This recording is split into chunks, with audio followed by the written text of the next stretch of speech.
दोस्तों, दुनिया के सबसे पुराने शिक्षण स्थानों की बात जब भी आती है तो नालंदा विश्वविद्यालय का नाम सबसे पहले लिया जाता है। बिहार की राजधानी पटना से करीब 120 किलोमीटर दक्षिण उत्तर में प्राचीन नालंदा विश्वविद्यालय स्थित है। इस विश्वविद्यालय में 8वीं शताब्दी से लेकर 12वीं शताब्दी तक दुनिया भर के कई देशों के स्टूडेंट्स पढ़ने के लिए आते थे। बताया जाता है कि Korea, Japan, China, Tibet, Indonesia और फ्रांस एवं तुर्की से भी काफी सारे स्टूडेंट्स इस यूनिवर्सिटी में पढ़ने के लिए आते थे। लेकिन आज वही विश्वविद्यालय खंडहर में तब्दील हो गया है। कहा जाता है कि साल 1199 में तुर्की आक्रमणकारी बख्तियार काके ने इस विश्वविद्यालय को जलाकर पूरी तरह से नष्ट कर दिया था। कुछ इतिहासकार बताते हैं कि यहाँ पर इतनी सारी किताबें थी कि लगातार 3 महीने तक आग धधकती रही थी। लेकिन आखिर क्यों बख्तियार काके ने इस यूनिवर्सिटी को जलाकर राख कर दिया था? आखिर वह ऐसी क्या सनक थी? तो चलिए जानते हैं दुनिया के सबसे पहले विश्वविद्यालय के इतिहास के बारे में। हेलो दोस्तों, मैं हूं आपका दोस्त और होस्ट हर्षित तिवारी और आप स्पेस एंड हिस्ट्री ज्ञान चैनल से जुड़े हुए हैं। इसी तरह के इंटरेस्टिंग वीडियोस के लिए आप हमारे चैनल को सब्सक्राइब कर सकते हैं। दोस्तों, नालंदा विश्वविद्यालय दुनिया का सबसे प्राचीन और शिक्षा का सबसे बड़ा केंद्र हुआ करता था। बौद्ध काल में भारत शिक्षा का केंद्र था। इस विश्वविद्यालय की स्थापना गुप्त शासक कुमारगुप्त प्रथम ने 450 से 470 ईस्वी के बीच में की थी। 9वीं शताब्दी से 11वीं शताब्दी तक इस विश्वविद्यालय को राष्ट्रीय ख्याति प्राप्त थी। यहाँ इतनी किताबें रखी हुई थी कि जिन्हें गिन पाना आसान नहीं था। हर विषय की किताब इस यूनिवर्सिटी में मौजूद थी। बिहार के नालंदा में मौजूद इस विश्वविद्यालय में दुनिया भर के छात्र पढ़ने के लिए आते थे। आपको बता दें कि इस यूनिवर्सिटी में करीब 10,000 से ज्यादा छात्र पढ़ने के लिए आते थे और उनके लिए यहाँ 2,000 से ज्यादा शिक्षक भी थे। इस विश्वविद्यालय में प्रवेश परीक्षा काफी कठिन होती थी। इसमें केवल प्रतिभाशाली छात्र ही प्रवेश पा सकते थे। इसके लिए उन्हें 3 बेहद ही कठिन परीक्षाओं को उत्तीर्ण करना होता था। नालंदा के बारे में जानकारी हमें हेनसांग और इत्सिंग जैसे चीनी यात्रियों के अकाउंट से मिलती है। यहाँ पर गणित, खगोल विज्ञान, दर्शन शास्त्र और व्याकरण जैसे भी शिक्षाएं दी जाती थी। यहाँ तक कि उपनिषद के कुछ असली प्रतियां भी यहाँ पर मौजूद मानी जाती थी। इतना ही नहीं, यहाँ पर पढ़ने वालों के लिए किसी भी तरह का शुल्क नहीं लिया जाता था। प्रसिद्ध गणितज्ञ और खगोल शास्त्री आर्यभट्ट इस विश्वविद्यालय के छात्र रहे थे।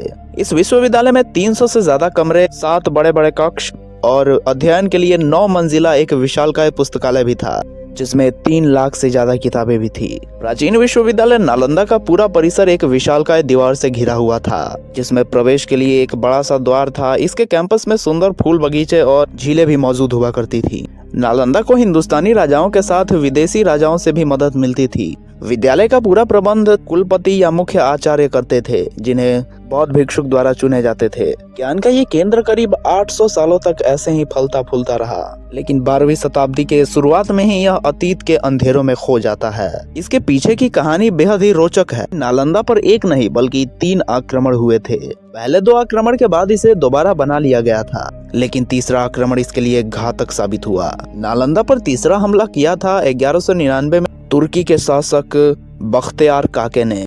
आइए जानते हैं इसके पीछे की कहानी को कि आखिर ऐसा क्या हुआ जिसके कारण बख्तियार काके ने इतने बड़े विश्वविद्यालय को ध्वस्त करवा दिया। कहा जाता है कि एक बार बख्तियार काके बहुत ज्यादा बीमार पड़ गया था। काफी सारे वैद्य एवं हकीमों के उपचार के बावजूद भी सेहत पर कोई असर नहीं हुआ। इस पर किसी ने सलाह दी कि नालंदा विश्वविद्यालय के प्रधानाचार्य राहुल श्रीभद्र इलाज कर सकते हैं। एक बार उनसे इलाज करवा कर देखा जाए।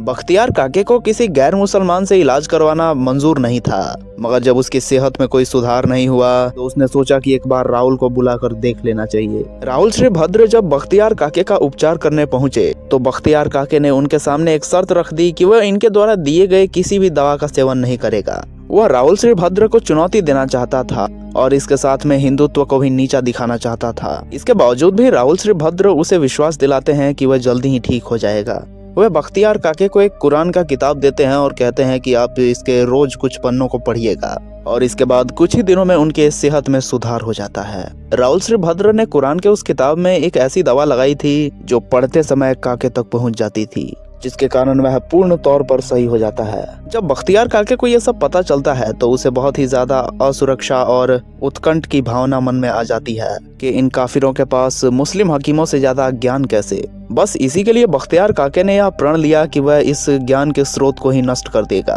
और यहीं से शुरुआत होती है नालंदा के बर्बादी की।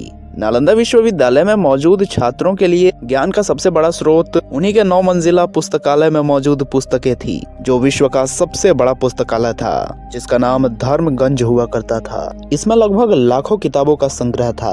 बख्तियार काके को जब यह बात पता चली तो उसने नालंदा पर आक्रमण करने का फैसला लिया। हजारों की संख्या में रह रहे निहत्थे विद्यार्थियों की हत्या कर दी जाती है, जिसमें से कईयों को तो जिंदा तक जला दिया जाता है। इसके बाद पुस्तकालय में आग लगा दी जाती है।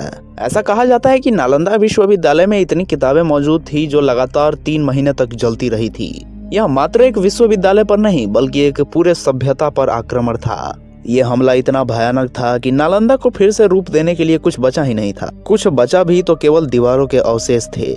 और बख्तियार काके यहाँ भी नहीं रुका। उसने बिहार में मौजूद विक्रमशिला और औदांतापुरी विश्वविद्यालय को भी पूरी तरह से मिटा देता है। ये मात्र भारत के ही नहीं बल्कि पूरे विश्व की हानि थी। एक व्यक्ति के घृणा के कारण हजारों सालों का ज्ञान संग्रह जलकर खाक हो गया। इसके बाद बख्तियार काके के आदेश पर उसके सैनिकों ने इस विश्वविद्यालय के हजारों छात्रों एवं विद्यार्थियों की हत्या कर दी, जिसमें हजारों की संख्या में विद्वान भी मौजूद थे। यह दुनिया का सबसे भव्य स्थानों वाला एक बेहद ही विशालकाय संस्थान था। इतिहासकार बताते हैं कि नालंदा विश्वविद्यालय के मुख्य आंगन में खड़े होने पर चारों तरफ के कमरे एक ही प्रकार के दिखाई पड़ते थे। पूरा परिसर लाल पत्थर से बनाया गया था। नालंदा विश्वविद्यालय की दीवारें इतनी ज्यादा चौड़ी थी कि इस पर ट्रक भी चलाया जा सकता था। नालंदा विश्वविद्यालय के अवशेष 1.5 लाख वर्ग फीट में मिले हैं और ऐसा माना जाता है कि यह विश्वविद्यालय का केवल 10% ही हिस्सा है।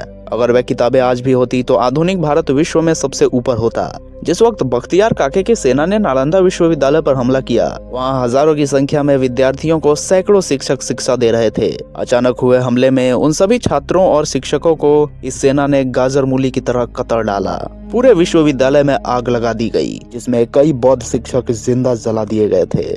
सबको मार दिया गया था। कुछ लोगों को उसी जलती आग में झोंक जिंदा जला दिया गया था और इसी के साथ देश की अमूल्य विरासत खाक हो गई। बदले में हमने क्या किया, एक शहर बसाया और जिसका नाम रखा बख्तियारपुर। इस तरह उस सनकी ने हिंदुस्तान के वैद्य के उपचार का बदला चुकाया। लेकिन उस क्षति को आज कैसे भूला जा सकता है जिसमें हमारे हजारों सालों का ज्ञान जलकर ध्वस्त हो गया हो। आज ये स्थल यूनेस्को के विश्व धरोहर में भी शामिल है। आप इस मुद्दे पर क्या सोचते हैं, हमें नीचे कमेंट के माध्यम से जरूर बताएं। और अगर आपका भी कोई सवाल है तो हमें नीचे कमेंट सेक्शन में पूछ सकते हैं। हम निश्चित रूप से उसका रिप्लाई करेंगे। धन्यवाद।